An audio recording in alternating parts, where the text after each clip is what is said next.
welcome to this episode of This Week on the Battlefield, the show where we cover news, updates, the community, and so much more, all around the Battlefield franchise.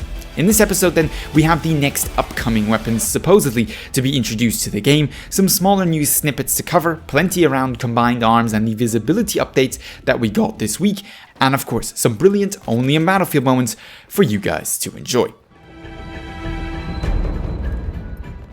In terms of the upcoming weapons that have, well, been added at least partially into the game. Thanks to the addition of the proficiency and mastery dog tags of some weapons not yet in the game, we know that sooner or later they're going to be coming. Amongst the Medics SMGs, we should be getting the Lanchester, which is a MP28 replica made by the British during World War II, the Patchett and the Welgun. Two weapons not really used extensively in the war, but all of these weapons are around the medium tierish fire rate, at least in reality in terms of how they perform, so don't expect a replacement to the Suomi or Tommy gun anytime soon.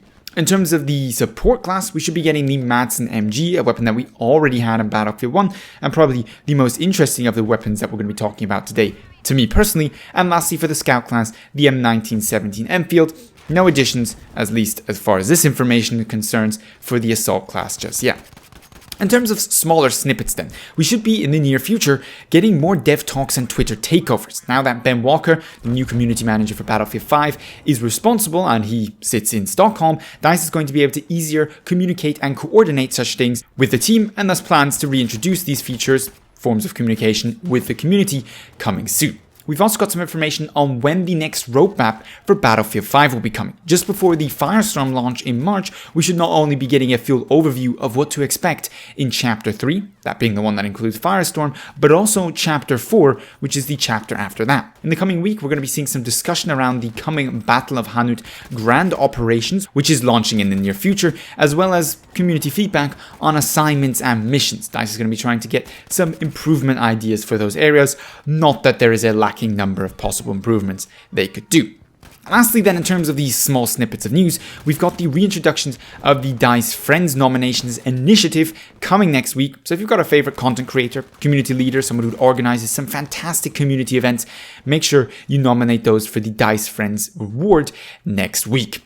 In terms of the quality of life commitment tracker then, we've got the top issues of the week, which all in all, are mostly the same issues we had last week. Amongst them, for example, the end of round company coin, not showing exactly how many company coins you actually are earning, the Tiger tank skin not being rewarded for the completion of the assignments in the single player mode, of course, some pink spike issues, no company coins being awarded for the completion of the combined arms missions, and some PS4 issues around combined arms as well.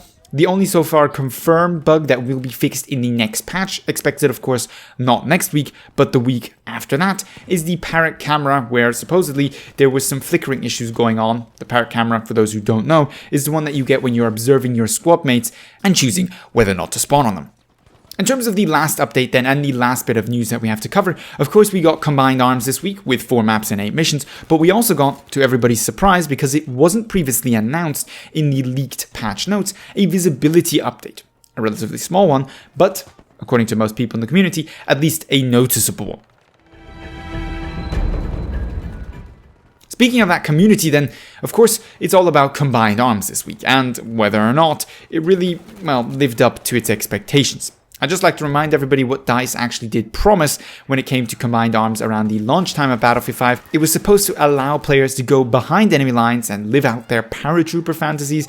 There was also supposed to be choices as to, for example, going for a final objective or extracting beforehand, and almost endless replayability through the game mode's ability to generate objectives and narratives on its own. Instead, not only have we got none of that essentially, but we've got a relatively bugged release with no report card at the end sometimes showing up, some people not getting company coins, and even more severe issues over on PlayStation 4, and the complete lack of any kind of matchmaker or leaderboards to make it at least somewhat interesting or competitive. So truly, the only real enjoyment here is to be found for players not yet familiar with the, personally in my opinion, superior Battlefield 5 multiplayer experience, and thus it really is mistimed, because most players at this point have already bought the game that will be buying the game. There isn't going to be, anytime soon at least, a large number of new players rushing to get into Battlefield 5 and needing this combined arms mode as form of tutorial. Now, I don't want to go into too much detail as to why these issues are the case and why DICE continuously underdelivers with Battlefield 5. I'm actually going to be dedicating an entire video next week to the topic where essentially I talk about what Battlefield 5 could have been. Because I truly think the shortcomings of Battlefield 5 aren't necessarily to be blamed directly on the devs or even the talent and quality of people working at DICE's studio, more on very much the time they are given to implement their vision and features of Battlefield 5. Also, of course, to discuss, we had the visibility fixes or updates this week, and really, without giving too much of my own opinion here, because it is well known at this point, I'd like to ask you guys what you think of the visibility changes. Have you noticed them? Do you think they're good or bad? And do you think DICE has gone far enough, or would you like to see DICE maybe even scaling back and making visibility even worse so that you can, well, sit in a corner with your MMG and camp more effectively? In terms of our only in Battlefield moments then this week, I'd like to thank you all for your feedback that you provided last week regarding on whether to continue the series or improve on it. I clearly should be continuing the only in Battlefield moments. That was the overwhelming majority opinion. And thus here we are with Dominant Snake with a beautiful V1 on A objective, breakthrough on Devastation, getting 15 kills thanks to a little bit of help by his Sten gun and an assist as well, absolutely decimating the enemy team. Must have felt absolutely amazing. Next up then we have two beautiful long-range shots. The first by Scuzzlebutt87, taking out a sniper at a comfortable cool 526 meters with a headshot. The second, and very fitting given that this week's missions are all about tanks and taking out tanks, is by Praise the Fort, posted by Inconvenience Lefty, taking out a plane across the map with his Tiger tank. And lastly then, we have the Scare Taking, showing us all how to deal with the pesky influx of vehicles, given that everybody's trying to play tank now, taking out 3 of them all on his own. Coming to the end of this week's episode then. If you enjoyed the show, found it interesting or entertaining, don't forget to give it a thumbs up, share it, and of course hit me up with your feedback, suggestions, and opinions down below in the comments or over on Twitter. With that being said, however, I'd like to thank you very much for watching, and hope to see you in the next episode of This Week on the Battlefield.